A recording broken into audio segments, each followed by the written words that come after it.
Hello বন্ধুরা, আসসালামু আলাইকুম। সবাই কেমন আছেন? আলহামদুলিল্লাহ আমি ভালো আছি। দেখেন, রাতের বেলা উত্তর একটা সেক্টরে ঘুরতে গিয়েছিলাম। যার পর ওইখানে দেখলাম যে এরকম একটা সুন্দর একটা রেস্টুরেন্ট হয়েছে। এটা রেসর্টের মতোই। আসলে এটার ভিতরে যায় অনেক জায়গা জুড়ে সবুজে সমাহার, সব কিছু দেখতে সবুজ, মানে অনেক সুন্দর। আর লাইটিংগুলা দেখেন ঘাসের ভিতর দিয়ে করছে। যখন একটা লাইট যখন একটা সবুজ ন্যাচারাল জিনিসের উপর ফুটে ওঠে তখন তার আসল সৌন্দর্যটা বেরিয়ে আসে। সো এইখানে অনেক ধরনের থিম বানানো হচ্ছিল, যেখানে আমরা মানে পিকচার উঠাইছিলাম। আর এখানে ম্যাক্সিমাম মানুষ পরিবার নিয়ে আসে, ঘোরার জন্য পরিবার নিয়ে আসে। আর অনেক এখানে রিচ মানুষগুলাই আসে।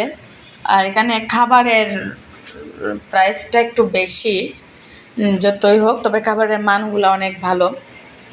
সো এখানে যত ভালো জায়গায় যাবেন আপনার খাবারের মান আসলে বেশি থাকবে, এটাই স্বাভাবিক। সো দেখুন কত সুন্দর ঝর্ণাগুলা, কত সুন্দর ছিল, ছোট ছোট মাছ সবাই